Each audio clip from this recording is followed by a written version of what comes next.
Hello everyone and welcome back to Midnight Crime Stories. I know, it's been a while, but Midnight Crime Stories is back. If you are here, settling in, pulling the covers a little closer, letting the day finally fall away from your shoulders, then you are exactly where you need to be. Before we begin, I'd love for you to leave a comment letting me know where you're tuning in from. And if you're enjoying these stories, don't forget to like this video and subscribe. As always, these stories involve real people and real tragedies. They are shared not for entertainment, but to honor the victims and raise awareness. For the best experience, lower the volume slightly, get comfortable, and let the rain gently carry you into rest. Alright, dim the lights, settle in, and let's begin tonight's first story.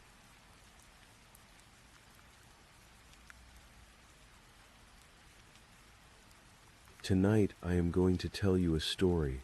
A long, slow, carefully told story, drawn from real events, from real people, and from a small island city on the other side of the world, where the night was just as quiet and the streets were just as still as the one you are resting in right now. This is a story about ambition and about failure, about a marriage that crumbled slowly like old plaster from a tired wall, about a man who smiled when he should have wept, and who in the end let someone else carry the weight of a decision that was entirely his own. It is a story about a teenager who wanted nothing more than a friend, and found instead something far darker.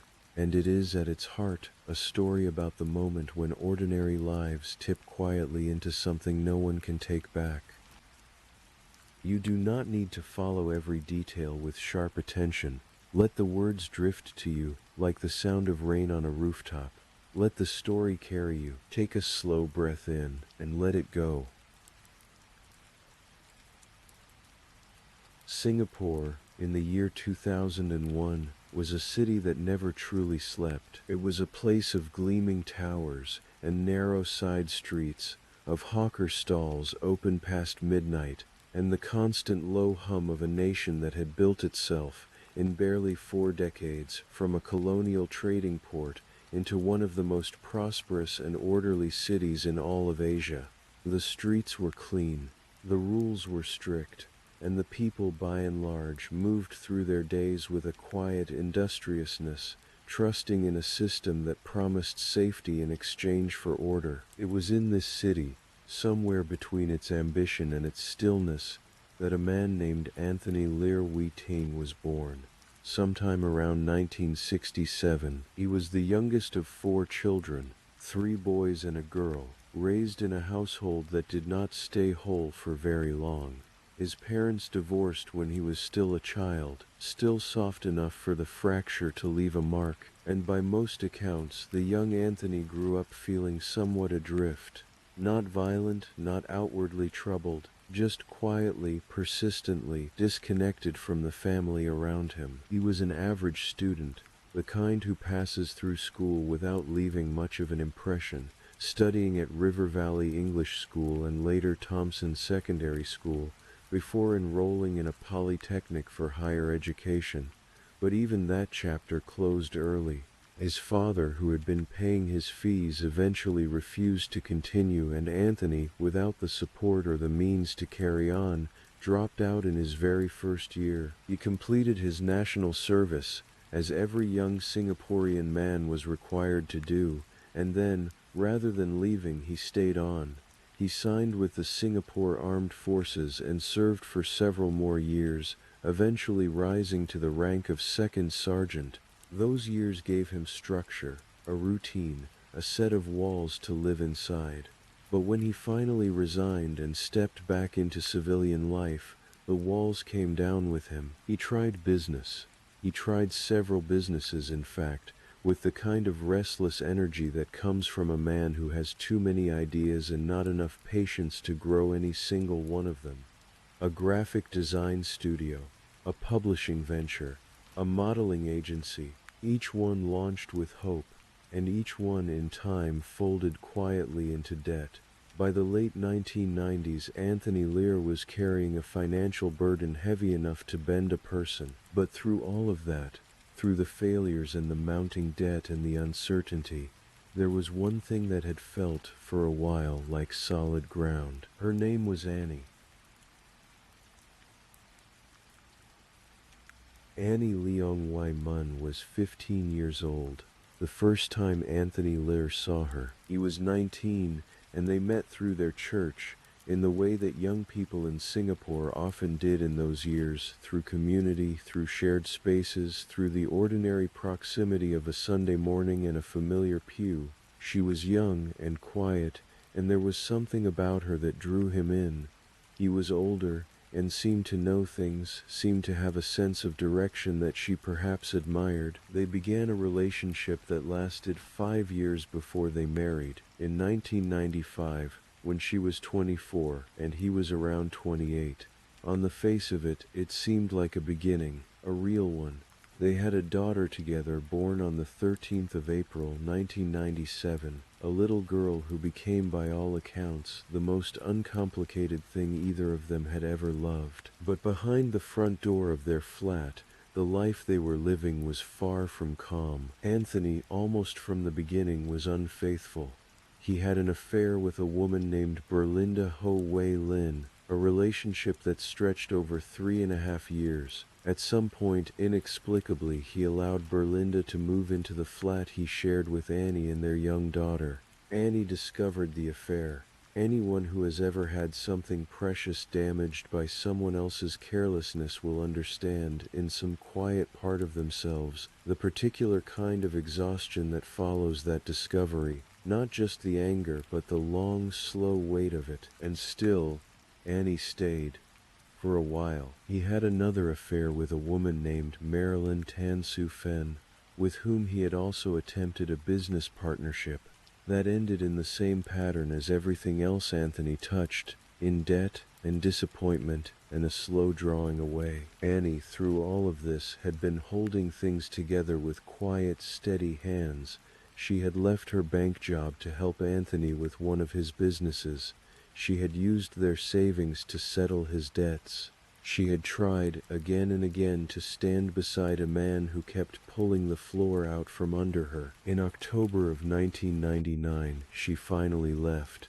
She packed up herself and her daughter and moved in with her mother, settling into a housing development board flat in Hougang Avenue 9, on the northeastern edge of the island.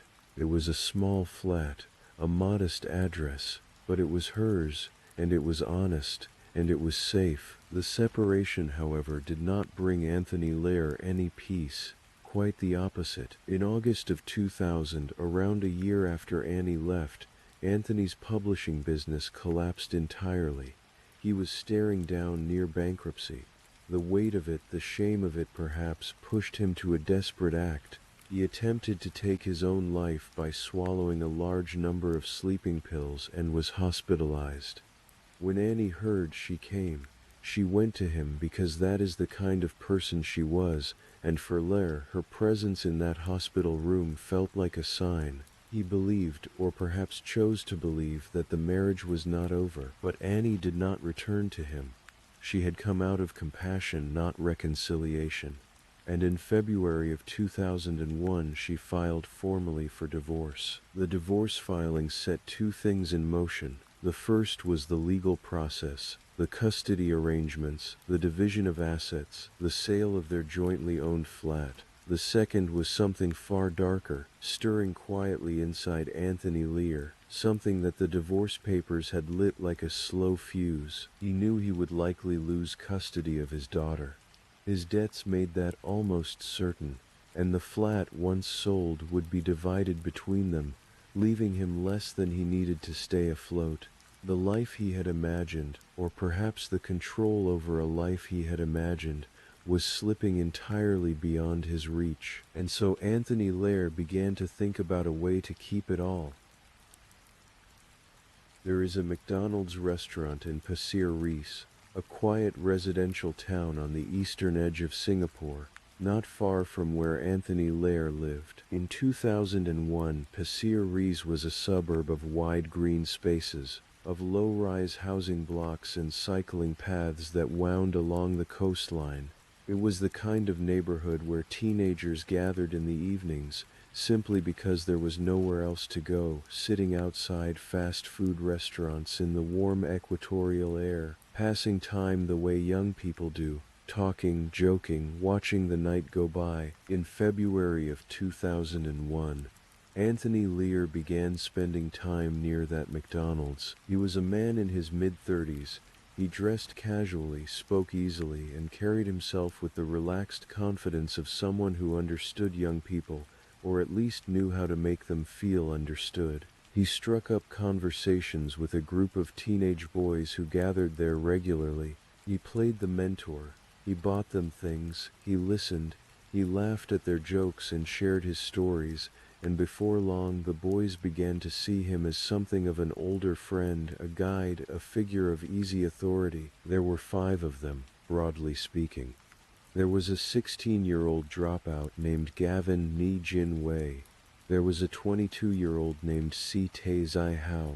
There was a 19-year-old named Kong Ka Chung. There was a 17-year-old named Vic Neswaran Krishnan, who went by Vic. And there was a 15-year-old secondary school student, a quiet boy with an IQ of 93, described by those who knew him as simple-minded and trusting. For the purposes of his protection, the courts would later name him only as Z, and Z is what we will call him here. At first, the conversations were ordinary enough, the kind of easy wandering talk you have with a group of teenagers on a warm evening. But then, quite deliberately, Anthony Ler began to introduce a different subject. He started asking the boys if they would dare to kill someone. He framed it as a game at first, as a hypothetical, the way a provocateur might. He asked how much it would cost. One boy said $1 million. Gavin said 100,000. TCA Howe said 100. The others gave various amounts. Ler said he agreed to the $100,000 figure.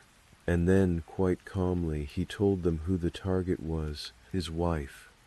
The woman he hated, he said, for keeping him from his daughter, for making his life difficult, for everything. Most of the boys laughed it off. Vic Neswaran later told the court that he found it strange and a little disturbing that Ler brought up killing his wife every time they met. He thought the man was simply unwell. Tze Howe, the 22-year-old, came to realize Ler was serious and suggested he hire a professional. Ler told him he could not find one. Gavin began to understand that something dark was real beneath the casual talk, and he backed away. He tried in his own way to warn Z, but Z was different. Z was 15 years old and impressionable, and Anthony Ler had been building a relationship with him for 5 years. Not the 5 years since the McDonald's meetings, but 5 years altogether, since Z had been a child of 10. Ler had, by some accounts, been a presence in Z's life since long before the divorce, since before the plot took any shape. He was someone Z trusted, perhaps one of the first adults outside his family who had ever truly seemed to pay him attention. And Anthony Ler knew exactly how to use that.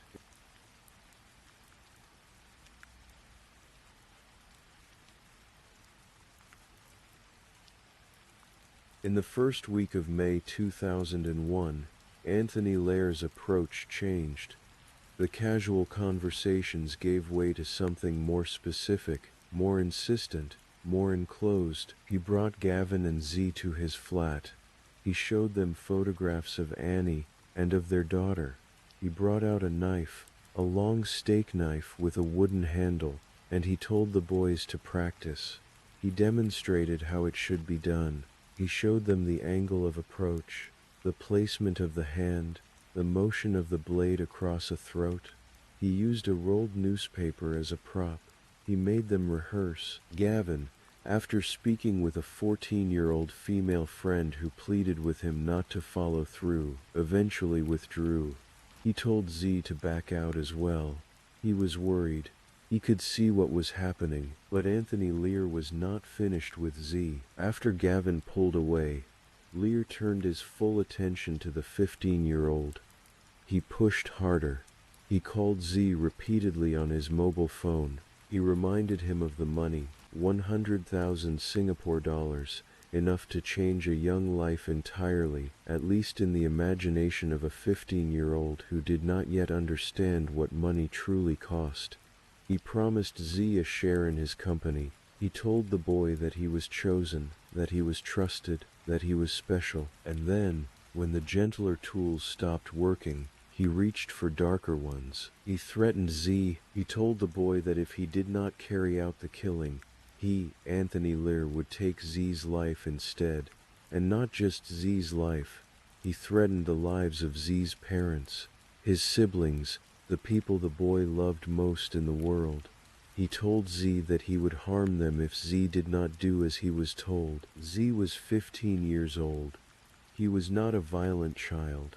He had no history of aggression, no criminal record, no darkness in him that had ever surfaced before this.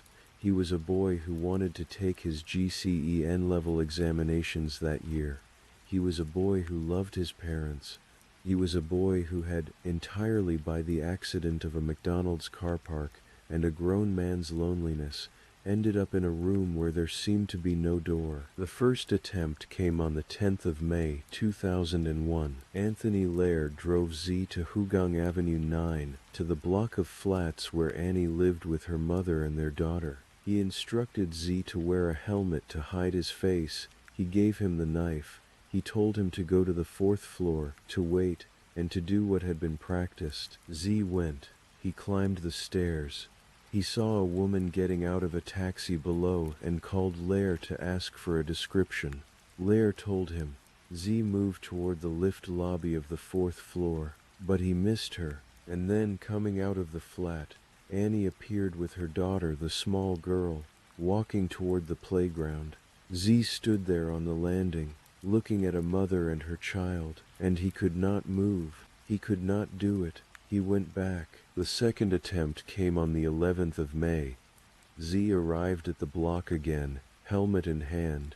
He placed the helmet on a parked motorcycle in the car park below, deciding quietly in that moment that he was done, that he would not do this. And then his phone rang. It was Ler. Ler talked to him, pushed him, and once again Z climbed the stairs. Once again he reached the 4th floor, and once again Annie was not alone. He saw her in the playground with Anthony Ler himself and their daughter, the three of them together, and something in the image broke whatever resolve Ler had rebuilt in him. He went back.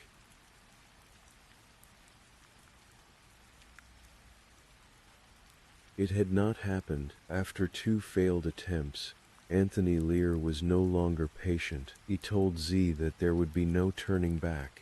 He told him that the threats were real, that the consequences of failure were worse than the consequences of following through.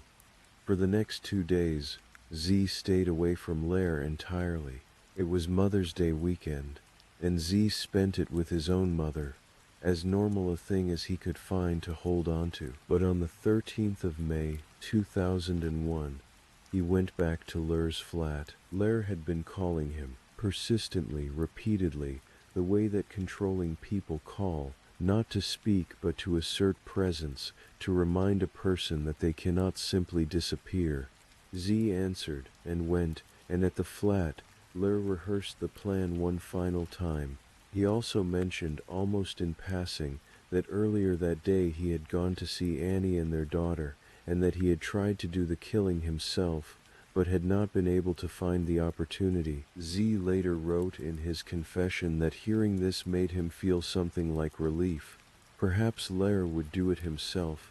Perhaps it would be over. It was not over. On the 14th of May, at around 9 in the evening, Z returned to Ler's flat once more. They rehearsed. Ler wrapped the knife in a page of newspaper, a torn page from a copy of the new paper dated the 23rd of April. He passed it to Z. Z tucked it into the waistband of his jeans. They took a bus together to Hugang. At some point, the two separated. Ler called Z and told him to wait at a specific spot on the 5th floor landing of Block 923, Hogang Avenue 9. He told him that Annie would be coming home alone that night, that their daughter would not be with her. Z waited. Around 10 in the evening, Lurie called again. He told Z that Annie had just arrived home. Annie Leong Mun, 30 years old, had stepped out of the lift on the 4th floor of her block and was walking toward her mother's flat. She had had an ordinary day. She was a real estate agent, young and capable, with a quiet life ahead of her and a daughter she was raising with everything she had. She walked the familiar corridor toward home. Z came from behind. He was not a large boy, not an imposing one. He was 15 years old and wearing plain clothes, and his hands were shaking. He attacked her from behind, slashing her across the neck with the knife and then stabbing her in the chest. Annie screamed. Her mother, Madame Chen Chui Ling, who was inside the flat, heard the sound and rushed out. She found her daughter collapsed in the corridor, bleeding. Z ran. He bolted down the stairs and out of the block, into the warm Singapore night. He took a taxi toward the beach with the knife still wrapped in its torn newspaper, and he disposed of it somewhere in the water. And on the way, sitting alone in the back of that taxi, with the sounds of the city passing by outside the window, he began to cry. He would later write that he regretted it, even then. That he wished with everything inside him that he had never known Anthony Ler. Annie Leong was taken to Tan Tock Seng Hospital. She died from her injuries hours later. She was 30 years old. Her daughter was 4.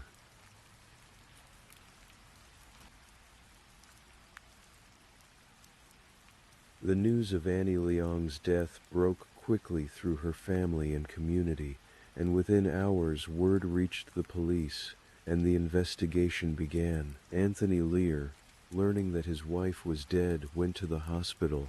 He went to the wake. He played the role of a grieving husband with the kind of careful, studied performance that, to those who did not know him, might have passed for real. He spoke about being devastated. He shook his head at the tragedy of it all. But police investigators, experienced in the particular language of people who are hiding something, found his manner strange. When questioned in the early hours of the 15th of May, Ler's answers were evasive, inconsistent, a little too controlled. He said the right words, but not in the right order. Something was off. Then came the forensics. At the scene of the murder, investigators found something small and ordinary and damning. A torn piece of newspaper. The weapon had been wrapped in it. The page was from a copy of the new paper dated the 23rd of April. When police searched Ler's flat 2 days later, they found the matching half of that same torn newspaper, a page torn down the middle. One half at the scene of a murder, the other half in the home of the dead woman's husband. On Anthony Ler's computer, investigators found something else. A Microsoft Word document containing a simulated conversation dated the 17th of May, in which a character communicated phrases like, "Payment might have to wait." It was a fabricated exchange, constructed to look like a back and forth between two people, written by one person. Ler had been preparing a cover story, or perhaps practicing one, in the days after the murder. Meanwhile, word of what had truly happened was already moving through the group of teenagers who had been gathered outside that McDonald's for months. 2 days after the murder, Z called his 16-year-old friend and told him what he had done. The friend, frightened, eventually told others. By the 18th of May, Z was in police custody. He gave his confession within the hour, a long, handwritten account, steady in its detail, full of grief. He described everything. He described Ler's flat, and the rehearsals, and the knife wrapped in newspaper. He described the bus ride and the phone calls and the feeling of standing on that staircase landing and waiting for a woman to come home. And he described Anthony Ler. Later that same day, Anthony Ler was arrested and charged with abetment of murder.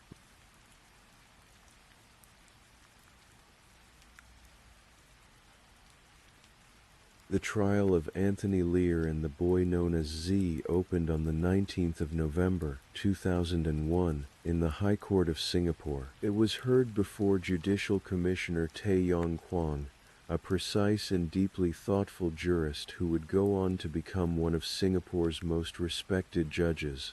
The prosecution was led by Deputy Public Prosecutors Lo Chung Yeo and Edwin San Ong Kiar. Anthony Ler was represented by one of Singapore's most celebrated criminal defense lawyers, a man named Subhas Anandan, who was known across the island for his tenacity and his humanity in equal measure. Z was represented by Edwin Seeley Ming and Peter Ong Lip Cheng. The courtroom was packed. Singaporeans followed this case the way they followed few others, not out of morbid fascination alone, but out of a kind of stunned disbelief. A man had convinced a 15-year-old child to kill his wife. A 15-year-old child had done it. And the man, the adult in the equation, the one who had conceived and planned and rehearsed and directed the whole thing, had done so with such calculated coldness that the city found itself struggling to attach a familiar shape to what he had become. Throughout the proceedings, Anthony Ler wore a smile. It was noted by journalists, by court observers, by Subhas Anandan himself in his memoir. Not a smile of nervousness, not the uncomfortable grimace of a man trying to hold himself together. A strange, steady, almost contented smile, as though the proceedings were mildly amusing to him, or as though he were watching a play in which the outcome did not particularly concern him. He maintained, from beginning to end, that it had all been a game of bluff. He insisted he had never actually intended for anyone to kill Annie. He said he had been surprised when Z took him seriously. He said the whole thing had spiraled out of control, that he had been a man talking nonsense in the heat of marital frustration, not a man giving a contract to a child. Judicial Commissioner Tay did not believe him. The evidence was overwhelming and specific. The torn newspaper matched. The Microsoft Word document existed.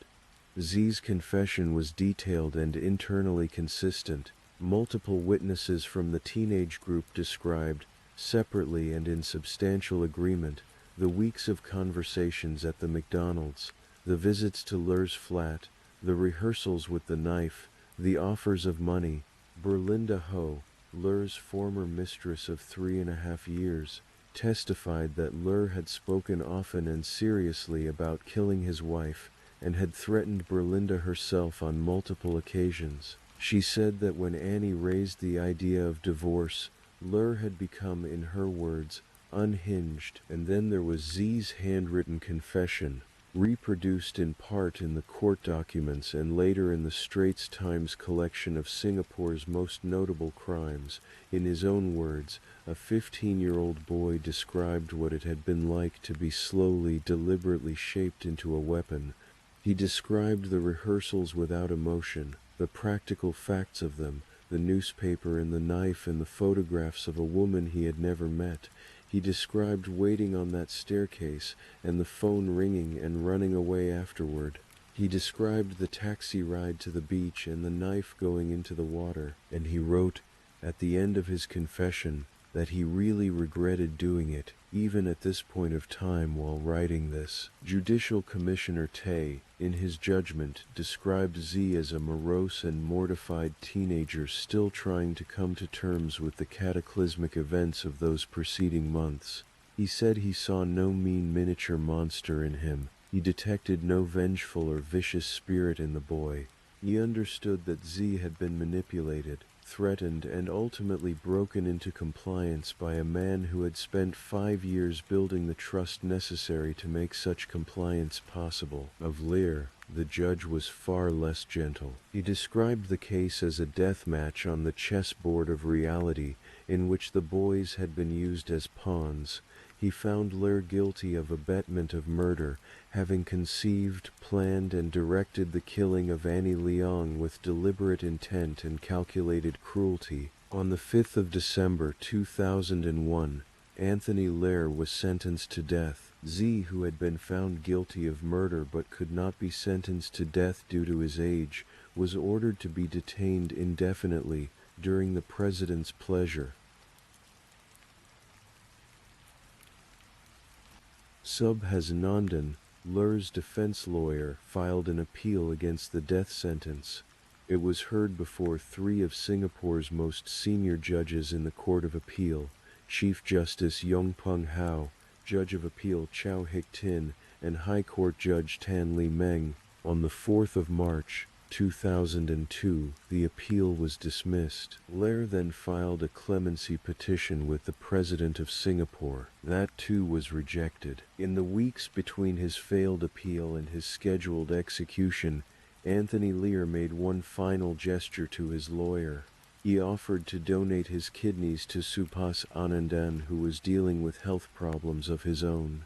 Subhas declined, but recalled the offer in his memoir with something that was neither warmth nor coldness, simply acknowledgement, the strange last act of a man who had always wanted to be seen as generous even when nothing else about him had been. On the 13th of December, 2002, Anthony Ler was executed by hanging at Changi Prison. He was the only one who died for what happened on the 14th of May, 2001.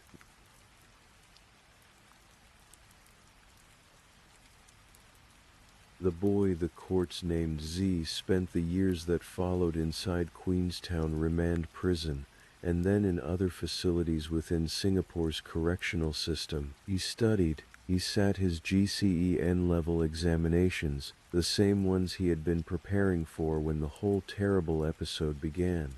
He passed them. He continued. He sat his O-levels. He sat his A-levels. He earned a university degree. By all accounts that emerged over the years, he worked with a quiet, steady seriousness, building an interior life in the only way left open to him. He was deeply remorseful. This was not the performance of remorse that sometimes emerges from people who understand that remorse is what is expected of them. It was noted by the people who worked with him, assessed him, counseled him over the years, a genuine and continuous grief for what he had done to a woman he had never known, and to a little girl who lost her mother when she was 4 years old. In 2013, Z submitted a clemency petition to then-President Tony Tan. It was denied. In 2017, at around 31 years of age, he submitted a second petition to President Halima Yacob. On the 2nd of November 2018, after 17 years in detention, Z was released.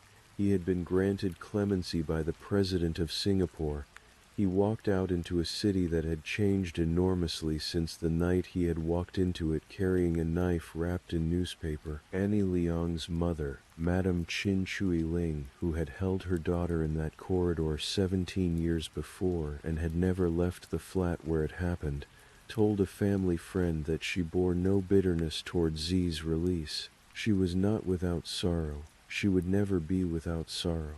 But she was without vengeance, which is perhaps its own quiet kind of courage. Z's own parents, who had never stopped loving him, who had visited him through all those years, were there when he came out. Annie Leong's daughter was 4 years old when she lost her mother. Her name has never been made public. She has been protected, deliberately and carefully, by the system that handled her parents' case and by the family that raised her. She grew up in the care of people who loved her. She grew up, presumably knowing what had happened, and growing old enough at some point to understand it. There are things the public record does not contain. We do not know what it was like for her, as a child and then a young woman, to carry the knowledge that her father had arranged the death of her mother. We do not know how she speaks of it, or whether she speaks of it at all. We do not know what she keeps and what she has let go. She was 4 years old. That is all we know for certain of how she began this story.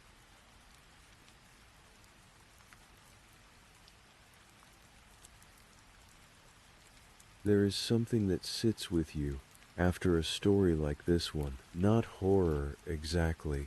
Not the sharp, jagged feeling of something sudden and violent. Something quieter than that. The way certain kinds of sadness settle slowly, like dust after a long disturbance. The image of a woman walking down a corridor toward home, not knowing that her ordinary evening was the last one she would ever have. The image of a 15-year-old boy sitting in the back of a taxi crying, already understanding the full enormity of what he had done and could never undo. The image of a 4-year-old girl too young to understand, too old to escape the shape that day would leave on the rest of her life. And the image, somehow the most difficult of all, of a man in a courtroom, smiling. Anthony Ler was not a monster in the cinematic sense. He was not a figure of obvious menace. He was a man who failed at business, and at fidelity, and at honesty, and at the small steady work of being a decent person, and who, when the consequences of those failures came toward him in the form of a divorce and a custody hearing and a flat sale, decided that the simplest solution was to remove the person who represented the problem. He recruited a child to do it. He trained him, threatened him, and sent him out with a knife, and then he smiled. The case of Anthony Ler remains one of the most discussed true crime cases in Singapore's history, one of the 25 cases selected by the Straits Times as having most profoundly shaken the nation since its independence in 1965. It has been reconstructed in television documentaries, dramatized in crime series, written about in legal journals, and revisited each time Singapore examines the question of what it means to hold a person accountable for a crime they planned but did not physically commit. The answer in this case was clear. Anthony Ler wrote the murder, as the judge put it, with all the precision of a man who understood what he was doing. The fact that someone else's hands held the knife did not diminish the authorship. And now the story is told. You can let it settle, slowly, somewhere at the back of your mind, with all the other stories you carry. The facts of the world, the complexity of people, the strangeness of lives that begin so ordinarily and end so differently from the way anyone imagined. The night is quiet around you now. Your breath is slower. The city, wherever you are in it, is still. Let your muscles release one by one from the soles of your feet to the tops of your shoulders. Let your jaw unclench. Let your hands go soft. You are safe. You are here, and there is nothing left tonight that requires your attention. Please, if you're still awake and listening, I'd love to hear from you. Drop a comment letting me know where you're tuning in from, or just say I'm still here. And if you haven't yet, don't forget to like this video and subscribe. Now, let's move into our second story of the night.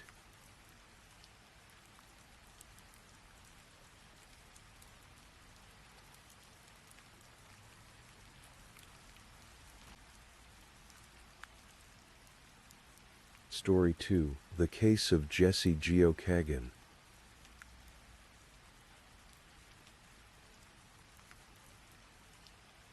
Tonight, I want to tell you a story about a young man in a quiet Florida town who never made it home the way he should have. A story about betrayal and love gone terribly wrong, and the web of secrets that unraveled long after it was already too late. This is the kind of story that makes you hold your blanket a little tighter.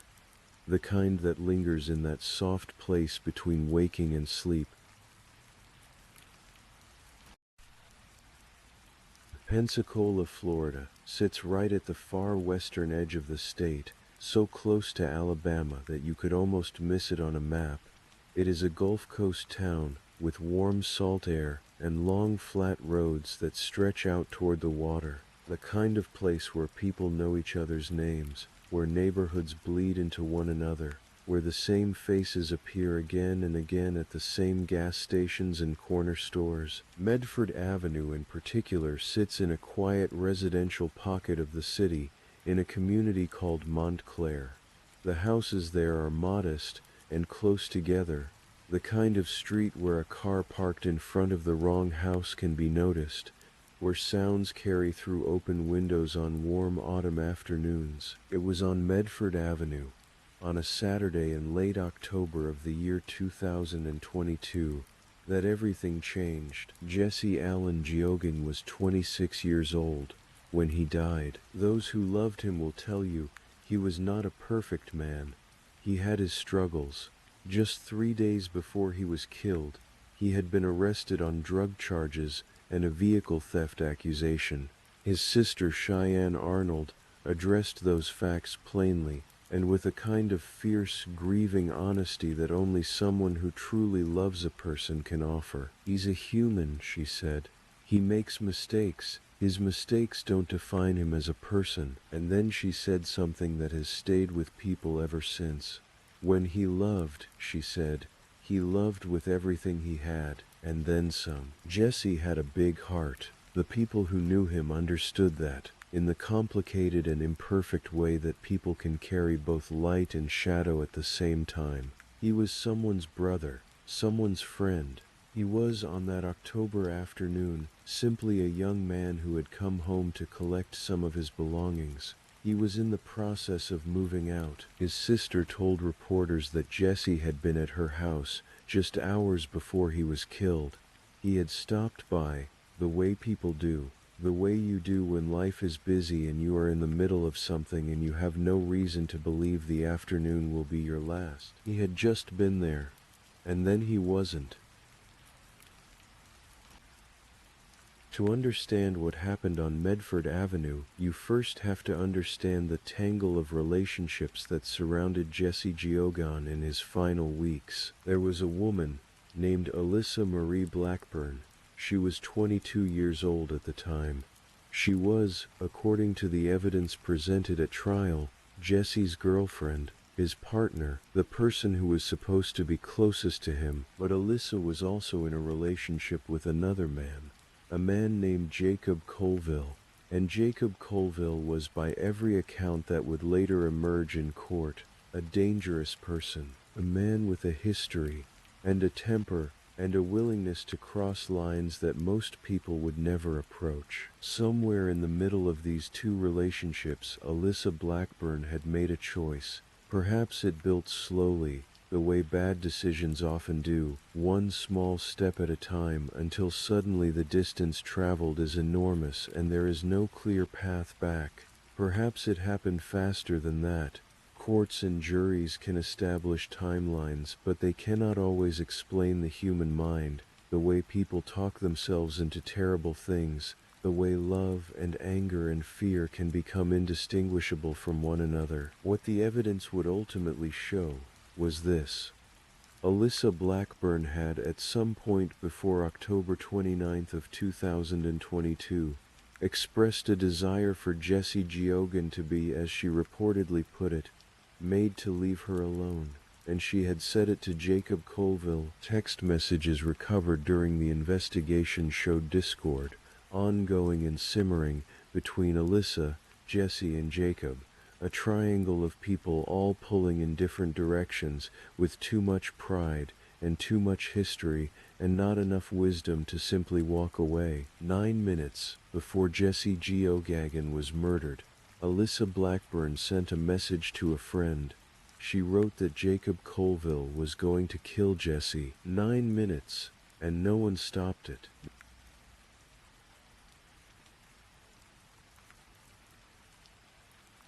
The afternoon of Saturday, October 29th, 2022, was ordinary in the way that awful days so often are. Right until they aren't. Jesse was at the home on Medford Avenue. He had a friend with him, someone who had come to help him move some of his belongings. His sister had confirmed he was in the process of leaving the residence. It was the kind of task that takes a few hours, that requires help lifting and sorting and loading. Simple and mundane, and the sort of thing that gets done without ceremony. Earlier that day there had already been a confrontation of sorts.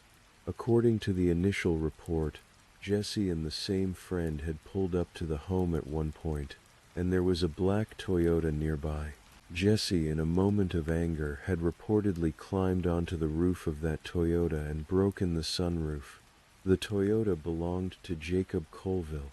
Colville drove away. It was an act of impulse, the kind that feels satisfying for exactly as long as it takes the other person to decide what to do about it, Jacob Colville decided. Later that afternoon, the black Toyota returned. What happened next was captured, in its entirety, on a digital video recording system inside the home. The surveillance cameras recorded everything, from the moment the Toyota arrived outside to the last shot fired. Prosecutors would later describe what the footage showed as a search and destroy mission. That phrase, cold and military and precise, would become the defining description of that afternoon. It captures something important about the nature of what occurred. This was not a confrontation that escalated out of control. This was not a crime of passion in the impulsive sense. This was, according to the evidence, a planned operation. Alyssa Blackburn arrived at the home alongside Jacob Colville and a third man, a man named Lawrence Bonner Jr. She was, court documents state, armed with a black semi-automatic handgun. She entered the residence first. She went through the house, looking for Jesse. She did not find him. Jesse Gogen, hearing or sensing danger, had hidden. He had slipped into the closet at the back of his bedroom. In the dark and quiet of that small space he waited, hoping perhaps that whoever had come would simply leave. Alyssa Blackburn exited the home. She told Colville and Bonner that Jesse was inside, and then Jacob Colville called Alyssa directly on her cell phone to confirm, to make sure, to close the last door of doubt. The call was confirmed later by records from Alyssa's cellular phone. Colville hung up, and then he walked back inside the house.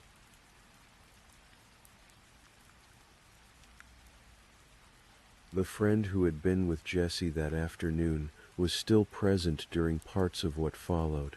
He would later tell deputies what he had witnessed and heard from inside that home. He heard 2 gunshots. Then he saw Jacob Colville walking backwards out of a room with 2 guns drawn. What came next, the friend described with the kind of terrible clarity that people who witness violence carry with them long after. Jesse Gogen had been found in that closet. He had been shot twice, and still wounded. He did not fall immediately. He limped out of the bedroom, bleeding from his leg and his chest. "Call 911, Jesse said. Those were among his last words. The words of a person who still believed there was a way to survive this. Jacob Colville shot him a few more times as he limped across the floor. Jesse fell. And then, according to the report, Colville shot him 2 more times after he was already down, after he was already gone. Then Colville and Bonner walked out of the house, got into the black Toyota and drove away. Jesse Gogen was transported to the hospital. He died from his wounds.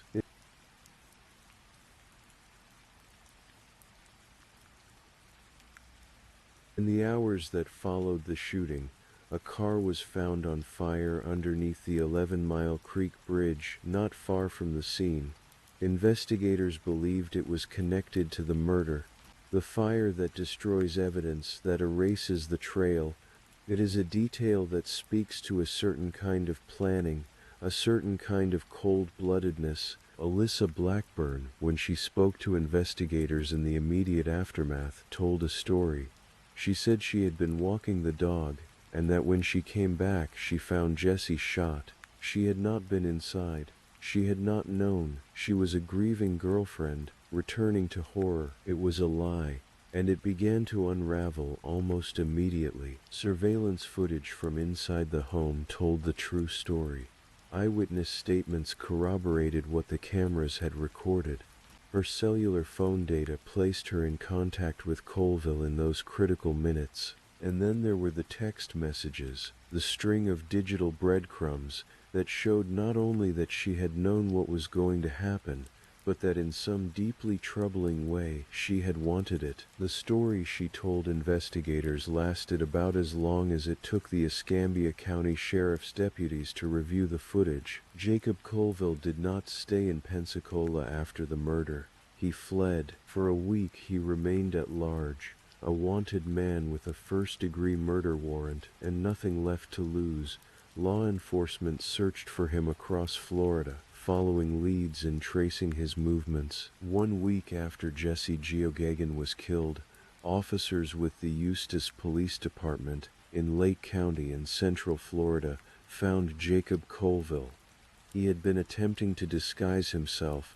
A search of the vehicle he was in turned up a firearm, methamphetamine, drug paraphernalia, and a backpack containing makeup and a hat with an attached wig. He had been using the makeup to cover his tattoos, the identifying marks that might give him away. He was arrested. He was charged with first-degree premeditated murder in the death of Jesse Gogen, along with additional charges of armed trafficking of methamphetamine, possession of a firearm by a convicted felon, and related offenses. Lawrence Bonner Jr. had already been arrested before Colville was found. He was charged as a principal to first-degree premeditated murder. Alyssa Blackburn was also indicted on the same charge. 3 people, 1 dead young man, a home on Medford Avenue that would never feel ordinary again.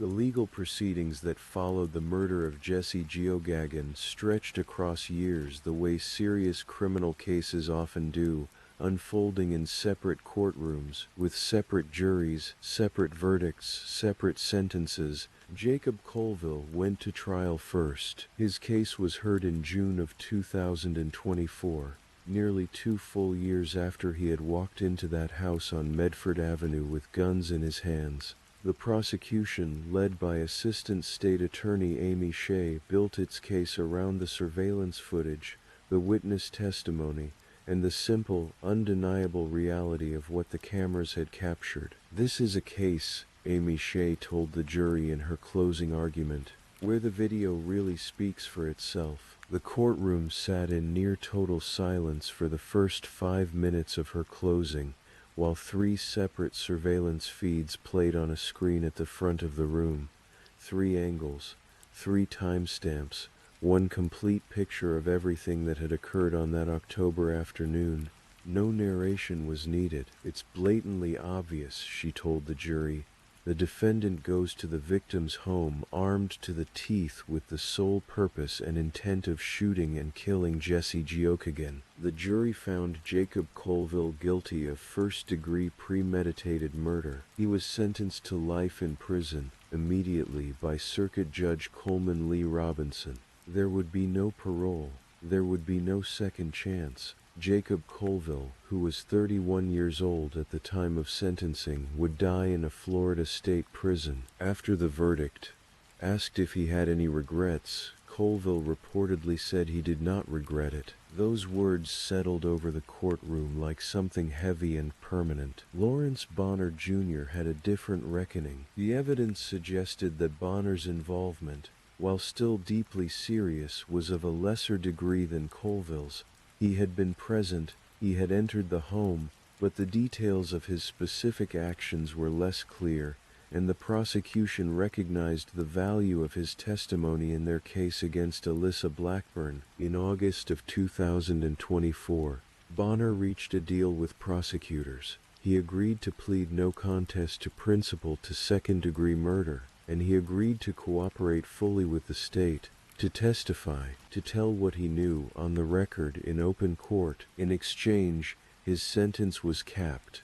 He was sentenced to 5 years in prison, with credit for the time he had already served while awaiting trial, more than 1,046 days, which meant that, in practical terms, his time was nearly done. His plea agreement required him to provide, as the legal documents stated, truthful testimony at deposition and at trial regarding all facts and circumstances surrounding the death investigation of Jesse Gogen. He would wait behind bars until after Alyssa Blackburn's trial, and then he would walk into a courtroom and tell the jury what he knew. Nearly 3 years after Jesse Gogen was killed on Medford Avenue, Alyssa Marie Blackburn finally went to trial. The date was August 14th, 2025.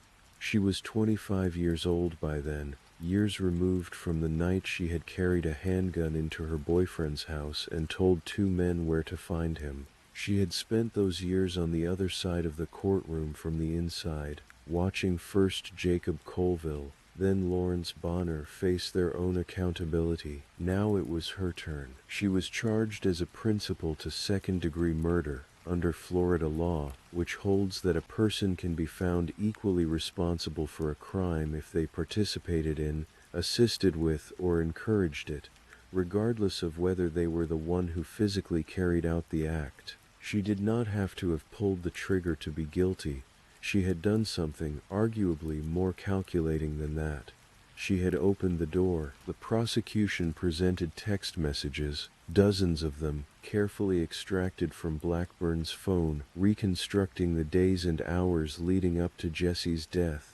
The messages showed the discord, the jealousy, the mounting tension of a woman caught between two men and unwilling or unable to resolve it through any means other than the most irreversible one. They showed her telling Colville, in her own words, that she wanted Jesse to be made to leave her alone. They showed her, 9 minutes before Jesse died, telling a friend that Colville was going to kill him. And then the surveillance footage played again, for a new jury. The same footage that had convicted Colville.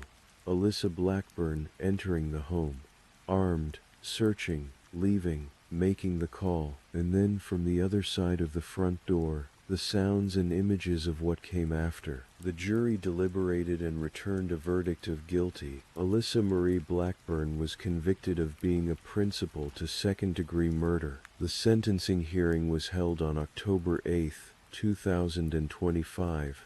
In front of Circuit Judge Amy Broderson. Before the judge handed down her decision, members of Jesse Gogen's family were given the opportunity to address the court, to stand in that room and speak into the record, and say the things that had been accumulating inside of them for 3 years. Jesse's sister, Ashley Arnold, stepped forward. She spoke with the kind of quiet grief that goes beyond anger. The kind that has had years to settle into something permanent and unremovable. She told the judge that her brother's murder had changed everything, that the world was different now, in a way it could never be undone, that Jesse had simply been trying to come home that day. Now that he's gone, she said, everything is different. He was just trying to come home that day, and now he's sitting on a shelf in my house. And then she said, with the weight of someone who knows exactly what they are losing by saying it, a whole part of me is gone. Another sister, Cheyenne, had spoken in the days after the murder, before any verdicts, before any sentences.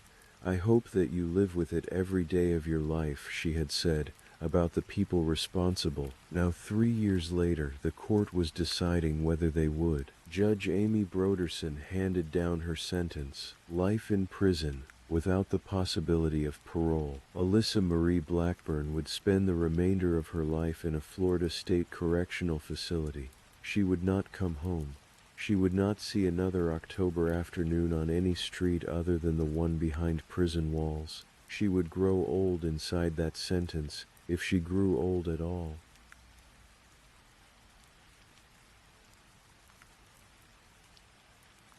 Three people went to prison for the murder of Jesse Gogen. Jacob Colville, life without parole. Lawrence Bonner Jr., 5 years with time served. Alyssa Marie Blackburn, life without parole. Jesse Gogen was 26 years old when he hid in the back of a bedroom closet and listened to people move through his house looking for him. He was 26 years old when he limped out of that room and asked someone to call for help. He was 26 years old when no help came in time. He had made mistakes. He had loved deeply.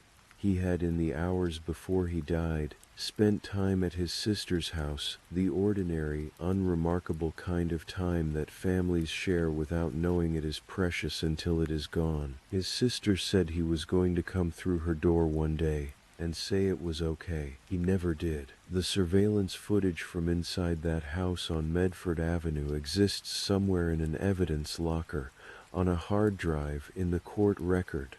The whole story is on it. The arrival, the search, the phone call, the final minutes, all of it, preserved on a digital recording that nobody who watched it in that courtroom is likely to forget. Sometimes justice comes. Sometimes it takes 3 years, and 3 separate trials, and 2 sisters speaking into a microphone in a courtroom while a judge listens. Sometimes the evidence is all there, the texts and the footage and the witness accounts, and still it takes that long for the legal machinery to finish turning. But it turned. Jesse Gogen deserved better than the afternoon he was given on October 29, 2022. He deserved the chance to finish moving out of that house, to drive away, to begin whatever came next. He didn't get that chance, but the people who took it from him, they are no longer free. They will carry that October afternoon with them for the rest of their lives, in a way they cannot put down or walk away from. And Jesse, complicated and human and deeply loved, is remembered. His sister keeps him on a shelf, and somewhere, in the memory of the people who loved him, he is still coming through the door. Please, if you're still with me, let me know in the comments. Tell me the time in your corner of the world, or just say something to show you're still awake. And remember to like and subscribe if you enjoy these midnight stories. Alright, let's continue with our third story.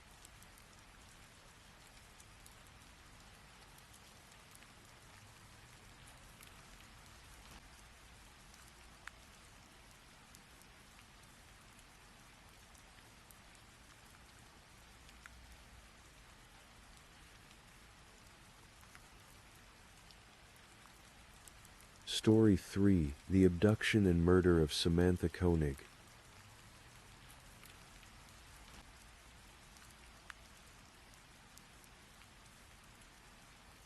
Tonight I want to tell you a story. It's a true one, and like all true stories, it carries weight, it carries sorrow, but it also carries something else. Courage. The quiet, remarkable courage of an ordinary young woman who faced something unimaginable and refused to be erased by it, and the patience of investigators who followed a trail of breadcrumbs across thousands of miles of American highway to make sure that the man responsible could never hurt anyone again. This is the story of Samantha Koig and the ghost of a man named Israel Keyes.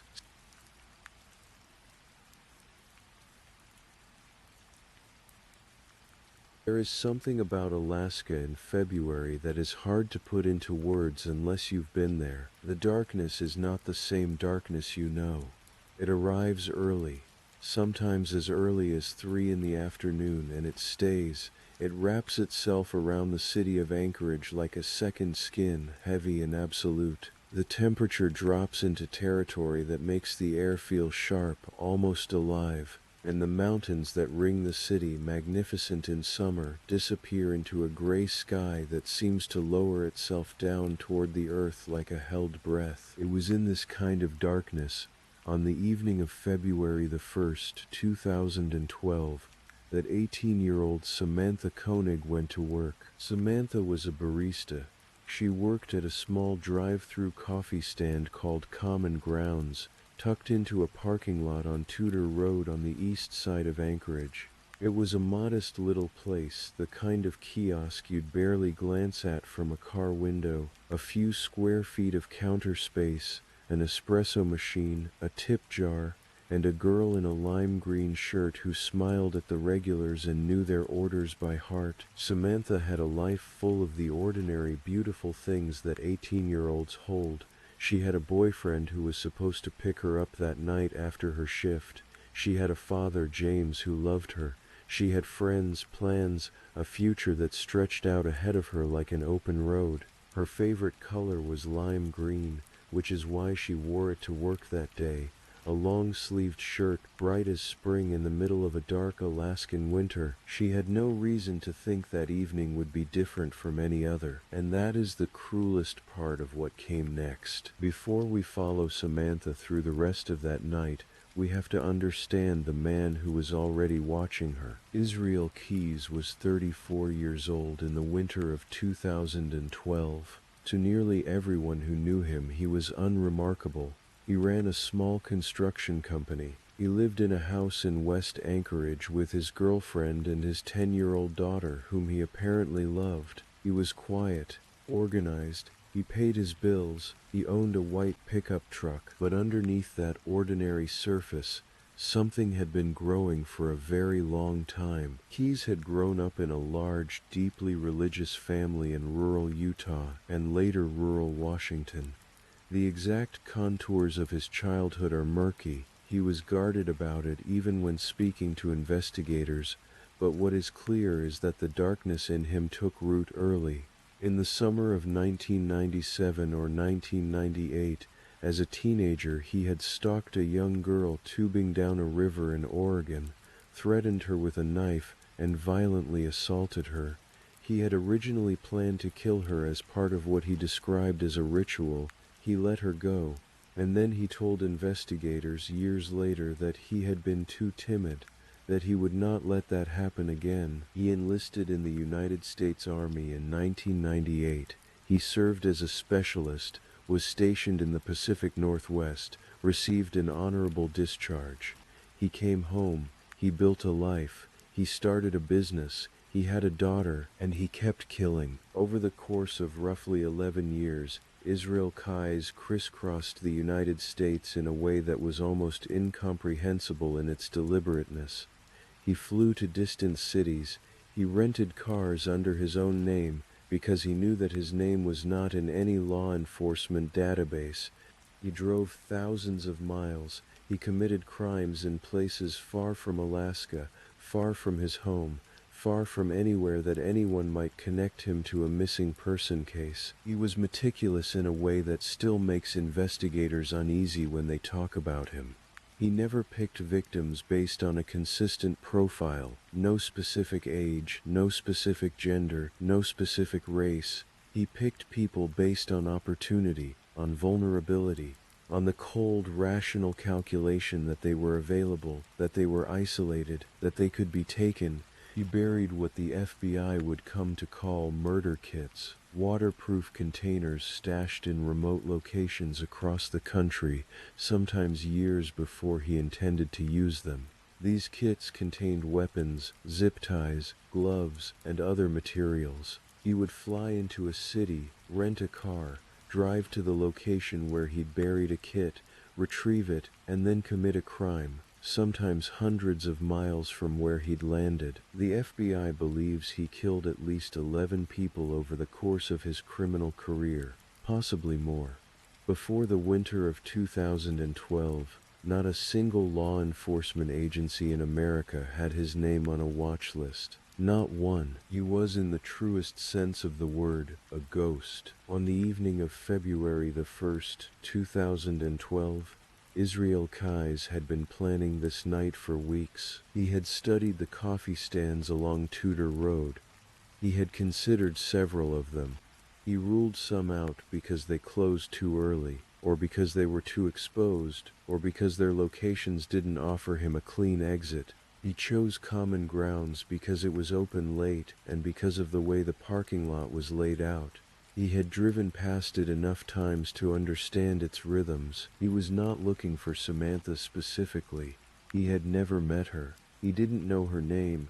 He assumed correctly that whoever was working the closing shift would be a young woman, alone. He had prepared his white pickup truck beforehand. He removed the toolboxes from the bed of the truck. He took off the license plates. He made space. Just before 8 o'clock that evening, Keyes parked in the lot of a Home Depot down the road and walked toward the coffee stand. He wore a ski mask pulled down over his face. He crossed Tudor Road at the crosswalk, careful, deliberate even now. and approached the small window of the espresso kiosk. He ordered a coffee. Samantha made it for him. She handed it through the window, and in the next moment, everything changed. Keyes produced a handgun and ordered her out of the stand. What happened next is something that authorities would later describe as a demonstration of remarkable courage. Samantha broke away from him. She ran. In the dark, in the cold, on a February night in Alaska, this 18-year-old girl tried to escape. Keyes chased her. He tackled her to the ground. He put one arm around her and pressed the gun to her body, and he told her, in a low voice, that the gun had very quiet ammunition, that she should not do anything to make him use it. She stopped struggling. He walked her across Tudor Road, between the IHOP restaurant and the Dairy Queen, and into the parking lot where his truck was waiting. He bound her. He drove away. Security cameras captured all of it. The figure in the ski mask crossing the road. Samantha's lime green shirt disappearing into the dark. Our boyfriend waited for her that night. She never came. His phone lit up with a text message from her number. She was going on vacation, it said. She was tired. She needed a break, but her boyfriend knew her. That wasn't her. Something was terribly, terribly wrong. Keyes drove Samantha around Anchorage for a while. He told her, with what can only be described as a kind of business-like calm, that this was a kidnapping for ransom. He explained that her family would raise money. He asked for her debit card information. Samantha told him that she shared a bank account with her boyfriend, and that the card was in their shared truck parked at her house. She told him where she lived. She gave him the PIN number. Later, investigators would note that in doing so she was not giving in. She was surviving. She was giving him what he wanted to keep herself alive. Keyes drove to her house. He broke into the truck and took the card. While he was there, her boyfriend, who was already worried about her, came outside and confronted him. He yelled, but then he went back inside to get help, and Keyes was gone before anyone could stop him. He drove to an ATM and tested the PIN. It worked, and then he drove back to his own home, the house where Israel Keyes lived with his girlfriend and his 10-year-old daughter. Had a shed out front. It was an ordinary-looking thing, the kind of outbuilding you'd see in any backyard in Alaska. Keyes put Samantha inside it. He tied her up. He turned a radio on loud so that if she screamed, the neighbors would not hear. He told her he had a police scanner and would know immediately if she tried to alert anyone. And then, in an act of violence that is difficult to give words to, he killed her. He sexually assaulted her, and he strangled her with a rope, and he left her there in the dark. The next morning, February the 2nd, 2012, Israel Keyes woke up his 10-year-old daughter. They flew to New Orleans. His girlfriend joined them the next day.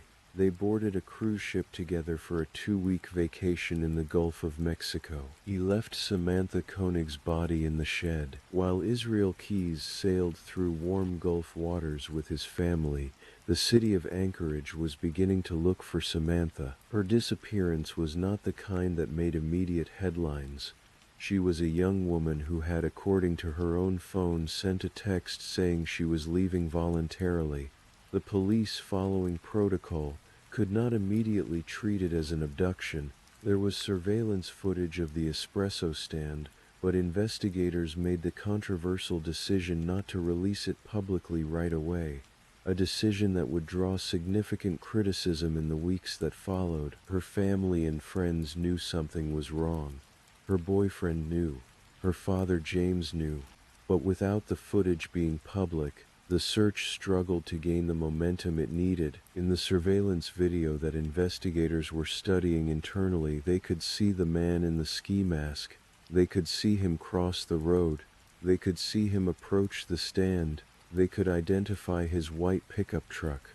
They narrowed their search to approximately 750 trucks matching that description in the Anchorage area. Keyes' truck was on that list. Officers went to his house. They looked at the truck. They saw the toolboxes. They saw the roof rack.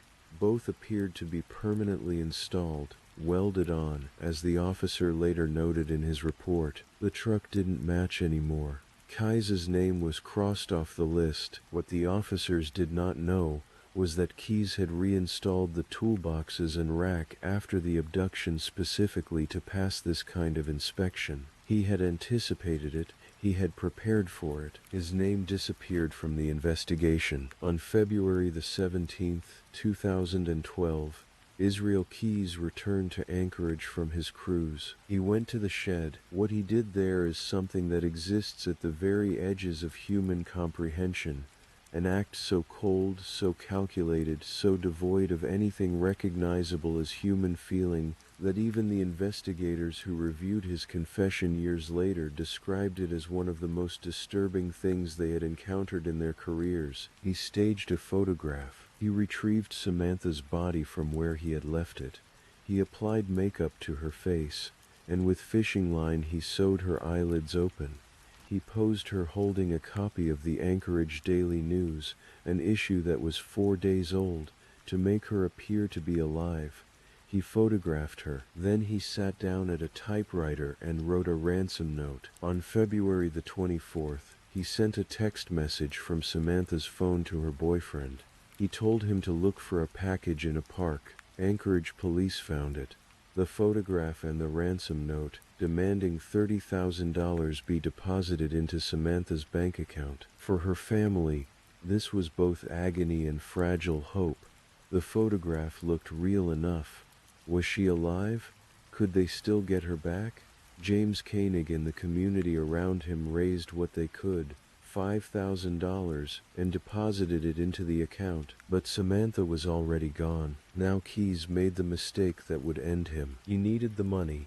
He began using Samantha's debit card at ATMs, first in Anchorage, then as he began to travel south. The FBI and the Anchorage Police Department had set up a tracking system on the account.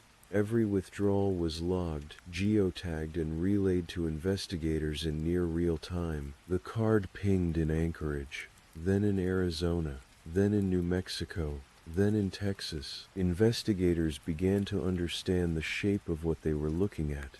Someone was driving east along Interstate 10, withdrawing small amounts of cash at ATMs as they went. They were able to determine that the person was driving a white Ford Focus, a rental car it turned out, and they circulated a bulletin to law enforcement agencies across the Southwest. Keys, meanwhile, had dismembered Samantha's body in the days before his departure. He drove out to Matanuska Lake north of Anchorage. He cut a hole in the ice, and he put her in the frozen water. He then flew out of Alaska, picked up the rental car, and began his drive south and east, withdrawing money as he went, seemingly unconcerned. He was nearly 4,000 miles from Anchorage when they found him. The morning of March the 13th, 2012, Lufkin, Texas, a small city in the pine forests of East Texas, far enough from anything that it feels like a place where the world might not quite reach. Corporal Brian Henry of the Texas Highway Patrol and Texas Ranger Stephen Rayburn had been monitoring hotel parking lots for out-of-state rental cars matching the bulletin description. Law enforcement had been watching ATM locations and patterns. They were close. Keys was in the parking lot of a Cotton Patch Cafe, a casual dining restaurant, the kind of place with country cooking and sweet tea, when officers approached his vehicle. He had driven slightly over the speed limit, a minor infraction, but it was enough. During the stop, officers noticed something in the vehicle that changed everything. Cash stained with bright ink. A die pack. The kind of die pack that banks place inside bundled bills to mark money taken in robberies. It turned out that during his journey east, Keys had robbed a bank. Not because he needed the money desperately, he was by all accounts a reasonably successful contractor, but because he could, because the planning of it appealed to him, because the act itself appealed to him. The dye-stained money was enough to justify a search of the vehicle. They arrested Israel Keys on the morning of March the 13th, 2012, in the parking lot of a Cotton Patch Cafe in Lufkin, Texas. He was extradited to Alaska. Back in Alaska, Keyes initially claimed that Samantha's ATM card and her phone had been thrown into his open car window by a stranger. It was a story that collapsed almost immediately under the weight of the evidence against him. He was charged with fraud related to the bank accounts, and then, little by little, the mask came off. He confessed. He told investigators what had happened on February the 1st.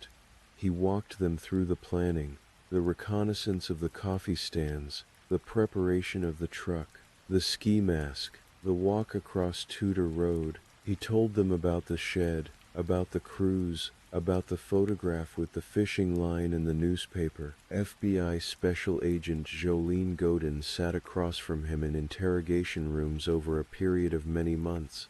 She has described those conversations as unlike anything she experienced in her career. Keyes was calm, articulate, at times almost cheerful. He negotiated the terms of his cooperation the way a man might negotiate a business deal. He wanted a specific coffee from Starbucks, a Snickers bar, a particular brand of cigar, and in exchange he would talk. He said he had been killing for over a decade. He said there were at least 11 victims, possibly more. He drew skulls, 11 of them, in his own blood on the walls of his jail cell, which investigators later found hidden beneath his mattress. He was vague about the other victims, giving clues but not names, details but not locations, as if he were playing a game he intended to win. He expressed no remorse. None. He said he had enjoyed what he did. He said the hunt, the planning, the anticipation was as satisfying to him as the act itself. He had, he said, set goals for himself. The killings were part of achieving those goals. He told investigators that if he had not been caught, he would have continued indefinitely. On April the 2nd, 2012, FBI dive teams entered Matanuska Lake. The lake sits north of Anchorage, in the flat, wide valley where the Matanuska River meets the lowlands. In early April, the ice was still thick enough in places. The divers wore dry suits and descended into water that was very close to freezing. They found her. Samantha Koig's remains were recovered by the FBI's Underwater Search and Evidence Response Team. Her family, who had spent 2 months holding on to the terrible possibility that she might still somehow be alive, sustained by a photograph that had been constructed to deceive them, now had the truth. She was gone. She had been gone since February the 2nd. Her father, James Koig, had been through weeks of public silence from law enforcement, weeks of a disappearance that didn't fully make sense, weeks of depositing money into an account on the chance that it might bring his daughter home. What he received instead was a call telling him that his girl was at the bottom of a frozen lake. There is no way to dress that up. There is no gentle way to say it. It is simply one of the most devastating things a parent can receive. In the weeks and months that followed Keyes' arrest, investigators began to understand the full, disturbing shape of what they were dealing with. Israel Keyes did not fit the profile. That was the first thing everyone said. He was not the loner in a dark apartment covered in newspaper clippings. He was not the drifter with no roots. He had a child he appeared to love. He had a business. He had a community. He went to Alaska's wide open spaces and hiked and fished like thousands of other Alaskans. He had killed, investigators believe, in Washington state, in Vermont, in New York, in Florida, in Alaska. He had buried murder kits in remote locations around the country, containers that the FBI found in places like Adirondack Park in upstate New York, and retrieved them years later when he was ready to use them. He flew into cities, rented cars with cash, drove hundreds of miles, committed crimes, returned the car, and flew home. He never used the same method twice. He never targeted people based on a consistent profile. He actively avoided anything that might create a pattern investigators could follow. The Bill and Lorraine Career case in Vermont, a middle-aged married couple who disappeared from their home in Essex in June of 2011, illustrated the methodology. Kais had flown to Chicago, rented a car, driven to Vermont. He broke into their home late at night. He took them both. He killed them both. He drove away. He flew home. The careers were not found for over a year, and only then because Kais himself told investigators where to look. He confessed to the courier murders during the same months-long series of conversations in which he confessed to Samantha's death, but he told investigators there were others he would not name yet. He implied there were things he was keeping in reserve. He seemed to be savoring the knowledge that he held information no one else had. He said he had been living two lives in parallel: the contractor, the father, the neighbor, and the other thing, the ghost. On December the 2nd, 2012, Israel Keys died in his cell at the Anchorage Correctional Complex, where he had been held in solitary confinement while awaiting trial. He had taken his own life. He was 34 years old. He left behind a poem of sorts, written in his own blood, that was found with the skull drawings in his cell. It was violent and proud and gave investigators no further information about his victims. It was, to the end, a final act of control. With his death, the possibility of a full accounting died too. The FBI announced that they believed he had killed at least 11 people, though the total could be higher. They know of 3 confirmed victims by name: Samantha Koig, Bill Courier, Lorraine Courier. The others remain unidentified, men and women with families and histories and names that investigators have spent years trying to match to Keys's vague admissions. The FBI released hours of interrogation footage, an interactive map of his known movements, and records of his murder kit locations, all in the hope that someone somewhere might recognize something: a date that matched a disappearance, a location that echoed a missing persons report, a face in the crowd. The investigation, they said, absolutely continues.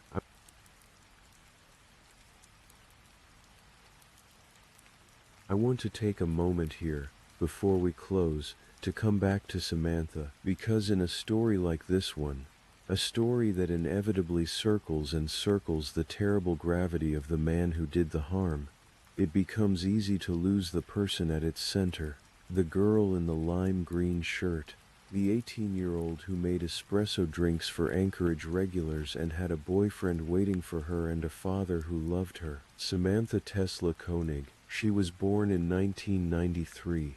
She grew up in Alaska. She was, by every account of the people who knew her, a warm and ordinary young woman in the best sense of the word, alive to her life, connected to the people in it, carrying herself through the world without any reason to suspect it could be taken from her. She fought back when he came for her. In the dark, in the cold, in a moment of absolute terror, she ran, she tried. That matters. It matters not because it changed the outcome. It did not, but because it tells us who she was. She was not passive. She was not defeated before it was over. She was, in her final hours, a person of courage, and she has not been forgotten. Investigators cite her case as the gateway that opened the door to understanding Israel Keys, and potentially to identifying victims whose families still don't know what happened to them. In that sense, Samantha Koig's story is still unfolding. The FBI team that worked her case has said that they think about her and the others every single day. Her father, James, spoke publicly about his daughter in the aftermath. His grief was quiet and enormous. He wanted people to remember her as she was, not as a name in a true crime case, but as his child. The girl in the lime green shirt. The city of Anchorage is very different in summer. The darkness retreats almost entirely. The sky at midnight is still a deep twilight blue, and the mountains appear again, glaciers glinting in the long light. The birch trees go green, the trails fill with hikers and cyclists. The coffee stands on Tudor Road open their windows to the warm air. It is a beautiful place. Most places are once you look for the beauty in them, but every place carries its shadows too. Every ordinary evening carries within it the possibility of something that shatters the ordinary, that reminds us how thin the membrane is between the life we expect and the life that catches us by surprise. Samantha Koig walked to work on a February evening in 2012, wearing her favorite color. She expected to go home. She deserved to go home. The man who took that from her is gone now, and the full truth of what he did may never be entirely known, but the people whose lives he touched, the families still waiting, the investigators still searching, the girl in the lime green shirt, they are not forgotten. They are not forgotten. That's where we'll leave it tonight.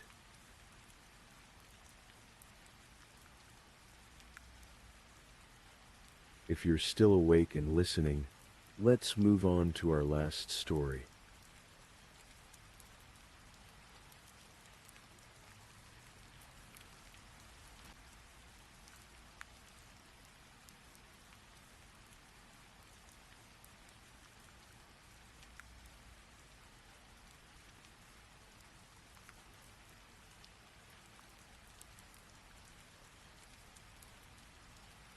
Story 4. The Murder of Ryan Poston.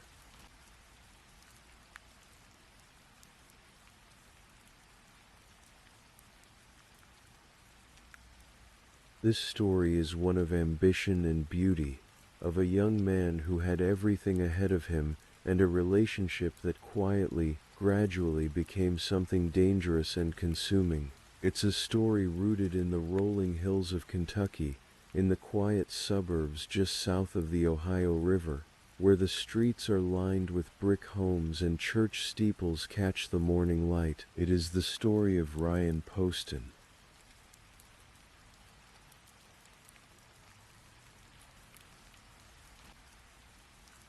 Ryan Carter Poston was born on the 30th of December 1982 in Fort Mitchell, Kentucky, a small, close-knit community nestled in the northern corner of the state, just across the river from Cincinnati, Ohio. He was the eldest child of Lisa Carter and Jay Poston, and he grew up with three younger sisters, Allison, Catherine, and Elizabeth. From an early age, Ryan was the kind of person people noticed, not because he demanded attention, but because he simply drew it naturally. He was bright and warm, curious about the world in a way that made the people around him feel smarter just for knowing him. He had an easy smile, the kind that reached his eyes, and a genuine interest in ideas that made conversations with him feel like small adventures. His childhood was in many ways extraordinary. His family moved internationally during his school years, and Ryan attended the International School of Manila in the Philippines and later the International School of Geneva in Switzerland. He was the kind of kid who collected experiences rather than things, and those years abroad shaped him into someone with an unusually broad and generous way of seeing the world. When he came home to the United States for college, he attended Indiana University, where he was the sort of student who couldn't just choose one thing to care about. He triple majored in history, geography, and political science, and graduated in 2005. Then he went on to law school at Northern Kentucky University in Highland Heights, earned his Juris Doctor degree, and began building a career as an attorney in Cincinnati. By his late 20s, Ryan Poston was living the kind of life that people look at from the outside and call put together. He had a condo in Highland Heights, Kentucky, a career he was proud of, a wide circle of friends who adored him. His friends would later describe him as someone who was as bright as he was kind, and as principled as he was caring. He had political ambitions too. At least one close friend joked that he'd run Ryan's first campaign for free, and he meant it. Ryan loved chess. He loved guns, legally and responsibly, and kept them carefully in his home. He had an artillery vest hanging next to his neckties in the closet, a detail that his friends found both slightly eccentric and entirely characteristic of him. He was the kind of man who contained multitudes without contradiction. He also, in 2011, met a young woman named Shayna Hubers, and that is where the story turns. Shayna Michelle Hubers was 20 years old when Ryan Poston first noticed her on Facebook in 2011. She was a friend of his step-cousin Carissa Carlisle, and Ryan came across her profile the way people often stumble into things that change their lives, casually, without warning, through a mutual connection and an idle scroll. What he saw was someone striking. Shayna was young and pretty, and her photos showed a confident, vivacious girl who seemed full of life. Ryan sent her a message. She replied, and just like that, something began. At the time, Ryan had recently ended a long-term relationship with a woman named Lauren Worley. He wasn't necessarily looking for something serious. Shayna, meanwhile, was a psychology student at the University of Kentucky in Lexington, about 80 miles away from Highland Heights, studying hard, excelling academically. By all accounts, she was remarkably intelligent. Childhood friends remembered her as being close to genius. She was always in advanced placement classes, always earning top marks, always receiving awards for academic excellence and leadership. On paper, they made sense. Two ambitious, attractive, intelligent people from the same general corner of the world. They began dating not long after connecting online, but the distance between them, both the physical miles and the differences in where they were in their lives, created complications almost immediately. Ryan was 28, settled, building something. Shayna was 20, still becoming who she would be. And from the very beginning, friends of Ryan noticed something that gave them pause.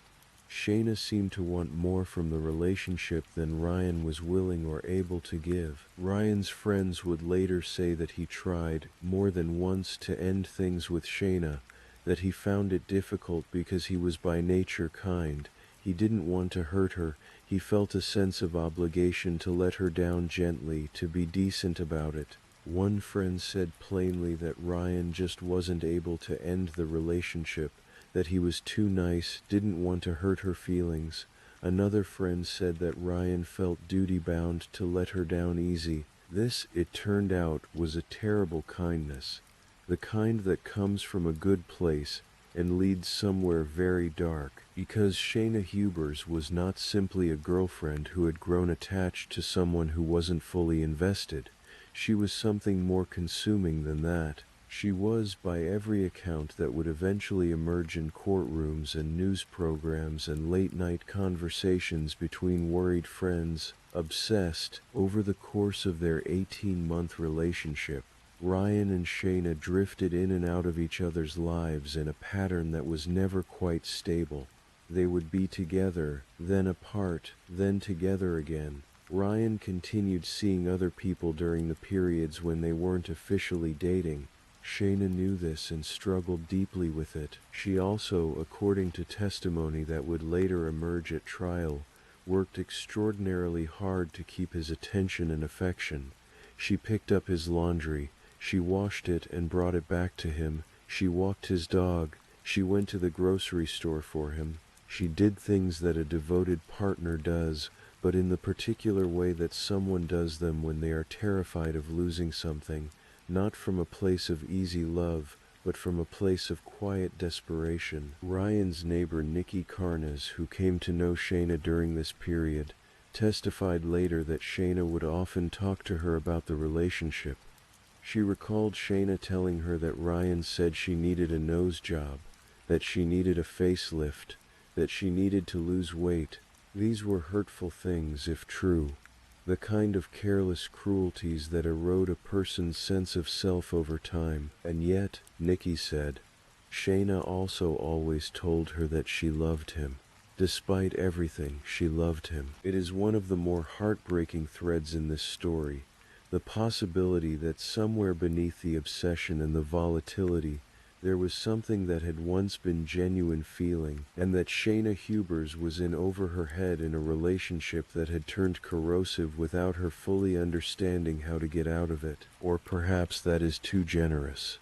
Perhaps what drove Shayna was not love but possession, the refusal to release something she had decided was hers. Both things can feel true at the same time, which is part of what makes human stories like this one so difficult to sit with cleanly. What we do know is that by the autumn of 2012, things between Ryan Poston and Shayna Hubers had reached a breaking point. Ryan was ready to move on with his life. He was 29 years old. He had a future to build, and he had in the months leading up to October been speaking with someone new, a woman named Audrey Bolte, who happened to be Miss Ohio 2012.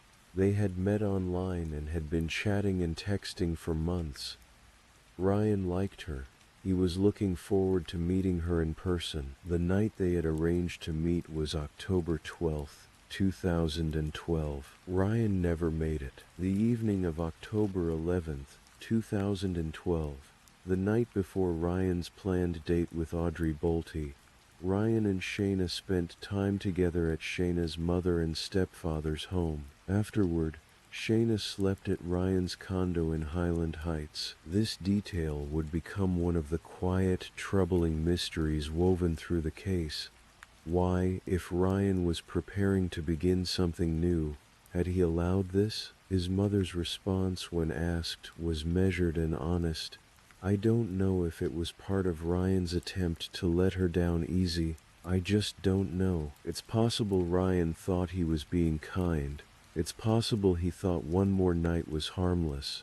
It's possible he misjudged badly how close to the edge things already were. The following day, October 12th, Ryan went about his afternoon with the ordinary rhythms of someone who has plans for the evening. He was getting ready to go out. He had a date.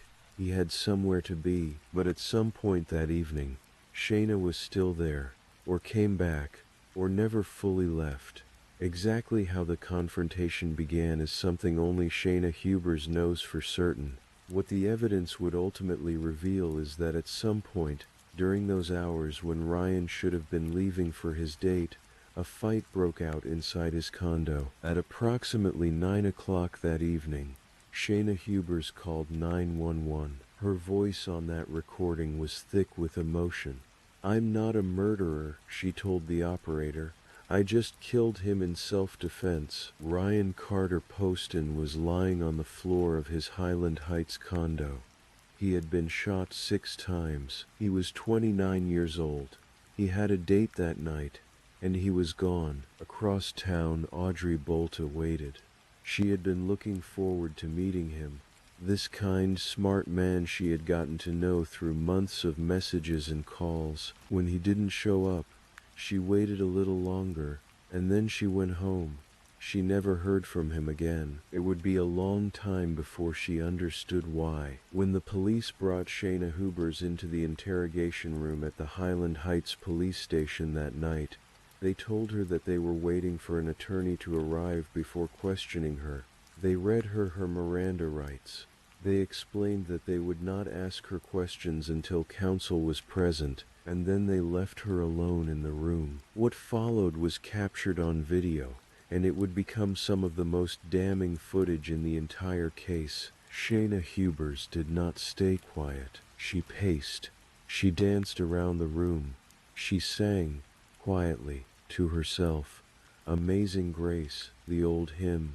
In the same hours that Ryan Poston's body was being processed at a crime scene a few miles away, she talked to herself in long, winding monologues. She mentioned Ryan's appearance. She described him as very vain, and then said something that made even seasoned investigators go still when they reviewed the tape later. She said that by shooting him in the face, she had given him the nose job he always wanted. She mused aloud about her future. "I don't know if anyone will ever want to marry me if they know that I killed a boyfriend in self-defense," she said. and then laughed. At one point, seemingly forgetting or not caring that she was being watched, she said quietly, "I did it. Yes, I did it. I can't believe I did that." And then, chillingly, "I'm so good at acting." When investigators had spoken with her earlier in the evening, during the time before she asked for an attorney, Shayna had volunteered information freely. She said that Ryan had been abusive, that the shooting had been an act of self-defense. She told them she had shot him with his own gun, which he was licensed to carry. She said he had attacked her and that she'd had no choice. She also asked the police peculiar questions about prison. Could she keep her phone? Was there a shower? She had to shower in front of other people. The questions were asked with a kind of wide-eyed curiosity that struck detectives as deeply at odds with the gravity of what had just happened. Shayna Hubers was arrested for the murder of Ryan Poston and held on a bond of $3 million. In the days and weeks that followed, investigators began piecing together the fuller picture of what had happened inside that condo and what had been building for months beforehand. One of the most chilling pieces of evidence was a text message Shayna had sent to a friend named Christy Euler just weeks before the murder. Shayna and Ryan had been at a shooting range together. Ryan was enthusiastic about guns and frequently practiced, and while she was there, Shayna had texted Christy, "When I go to the shooting range with Ryan tonight, I want to turn around and shoot and kill him and play like it's an accident." Christy Euler would later testify at trial. She said, simply, that she wished she had paid more attention to it. Most people who receive a message like that from a friend chalk it up to frustration, to venting, the hyperbolic language of someone who is angry and overwhelmed. It rarely means anything literal. This time, it did. There were other messages too. Shayna had written to a friend that her love for Ryan had turned to hate, that he was only with her because she made him feel so awful when she cried, that she knew somewhere inside herself that what held them together was not affection but emotional coercion. The prosecution built its case carefully around a simple and devastating narrative. Shayna Hubers had known Ryan Poston was preparing to leave her permanently, and she had decided that if she could not have him, no one would. She had known about his planned date with Audrey Bolte. She had known he was moving on, and on the night of October 12th, when the reality of that future without him had become too immediate to deny, something inside her had broken open. The prosecution would later argue, and the jury would eventually agree, that what happened in that apartment was not self-defense, it was execution. The medical examiner's report showed that Ryan had been shot 6 times. 4 shots came first. Then, after a pause, 2 more. The final 2 shots were fired into his face. It was that detail, the pause, and then the continuation, that the prosecution called the most telling fact of all. A person acting in genuine self-defense does not pause and then resume. A person in fear does not need to fire 2 more rounds into a man who is already down. That is not self-defense. The prosecutor, Michelle Snodgrass, called it plainly what it was, an execution. Before we go further into what happened to Shayna Hubers, the trials, the sentences, the long machinery of justice, it feels important to pause here and remember who Ryan Poston was. He was a son, he was a brother to 3 younger sisters, he had a father who loved him, and a stepfather he loved so much that he had his middle name legally changed to Carter, his stepfather's surname, because he wanted to carry both men with him. He had 2 men who loved him like a son, a friend later explained. He wanted to express how big of a role both of those men played in his life. He was a friend who made the people around him feel smarter, kinder, more capable. Friends talked about his laugh, his chess games, his ambition, his warmth. One friend said he had planned to run Ryan's first political campaign for free. Another said that Ryan was as principled as he was caring. The family released a statement the day after his murder. Ryan was as bright as he was kind and as principled as he was caring, they wrote. His passing is an unspeakable hardship to so many people. And then, carefully, deliberately, they added one more line. We want to make it clear that Ryan was trying to end this relationship. He was trying to move on with his life. That detail mattered to them. It mattered that the world know he had not been complicit in the situation that took his life, that he had been trying to do the right thing in the awkward, imperfect way that people do, gently, slowly, not wanting to cause pain, and that it had cost him everything. His father, Jay Poston, would go on to become one of the most quietly devastating presences in the courtroom proceedings that followed.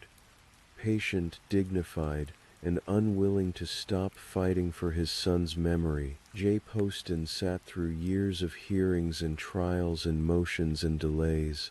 When asked once how the family kept going, he said simply, "If we have to do this 100 times, we will do it 100 times.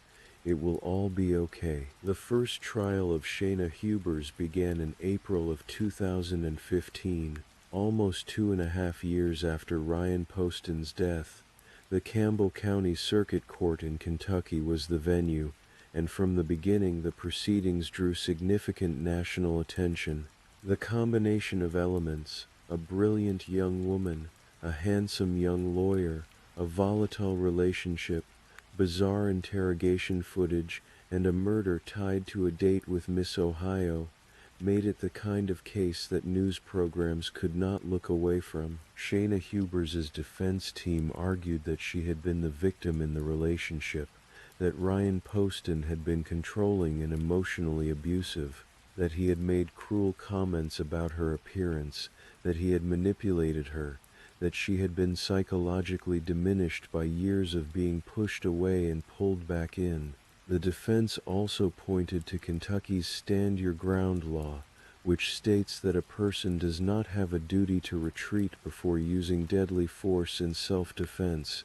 The prosecution pushed back with everything they had: the interrogation footage, the text message about the shooting range, the evidence of premeditation, the fact that Shayna had waited 10 to 15 minutes after the shooting to call 911, the fact that Ryan had been shot 6 times, 4, and then 2 more, which spoke not to panic but to intent. The trial lasted 2 weeks. The jury deliberated for 5 hours. They found Shayna Hubers guilty of murder. At sentencing, Campbell County Circuit Court Judge Fred Stein addressed the courtroom and offered his own assessment of what had happened in that Highland Heights condo.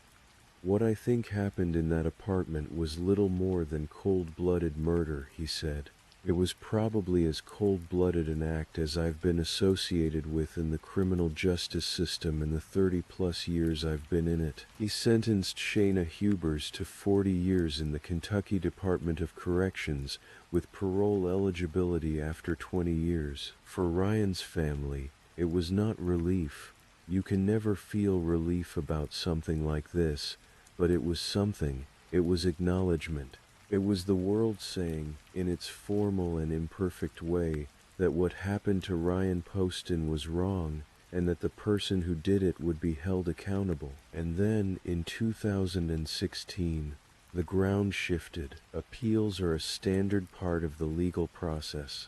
After a conviction, defense attorneys almost always look for grounds to challenge the verdict: procedural errors, evidentiary issues, problems with jury selection. It is a process that is meant to protect the innocent, and it sometimes, imperfectly, catches things that went wrong even in cases where guilt is not in question. In August of 2016, Shayna Hubers' conviction was overturned. The reason was this: one of the jurors who had sat on her trial had concealed a felony conviction. Under Kentucky law, convicted felons are not permitted to serve on juries. This juror had not disclosed the conviction when asked during jury selection, which meant that the jury that found Shayna guilty had been technically improperly constituted. The conviction was overturned. A new trial was ordered. Jay Poston, Ryan's father, received the news the way a person receives a blow they have been bracing for but hoped would never come. He stood in front of cameras and said what he had said before, quietly and without drama. If we have to do this 100 times, we will do it 100 times.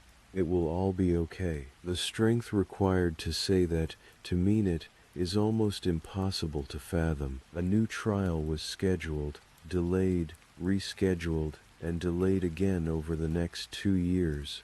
Shayna hired new defense attorneys. New legal strategies were developed.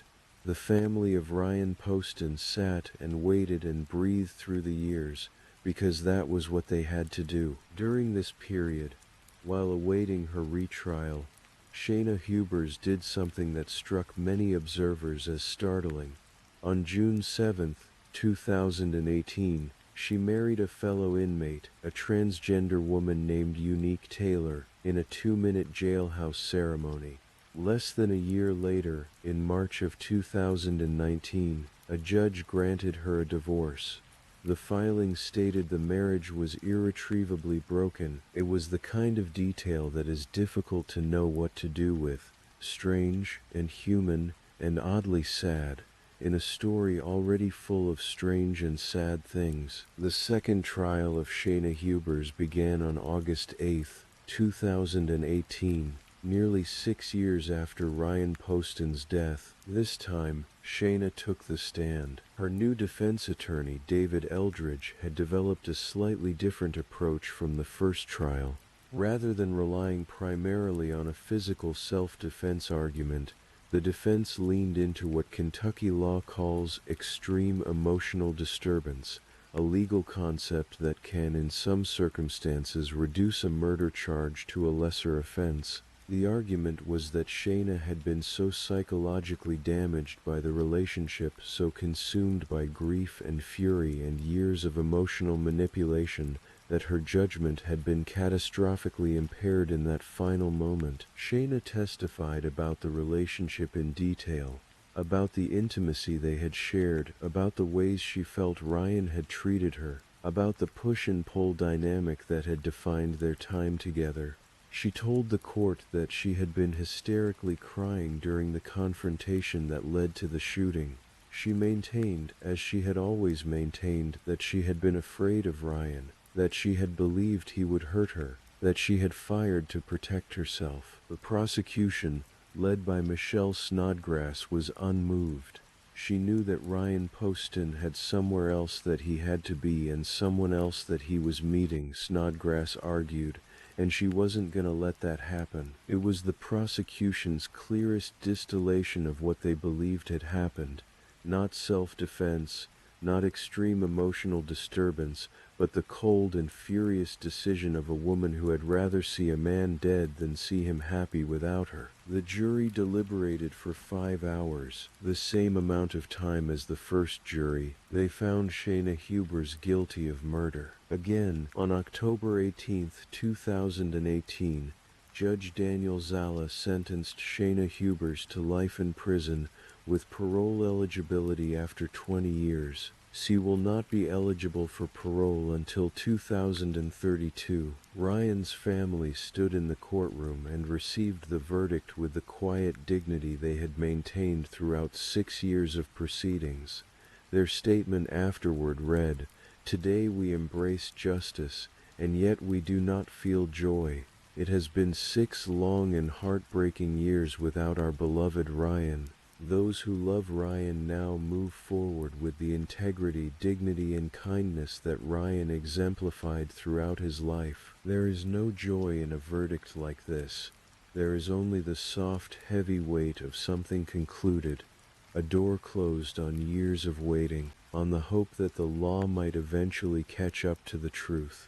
And beneath that, always, the irreducible grief of a life that ended too soon, too violently, for no reason that makes any sense at all. Shayna Michelle Hubers is currently incarcerated at the Kentucky Correctional Institution for Women in Pewee Valley, Kentucky.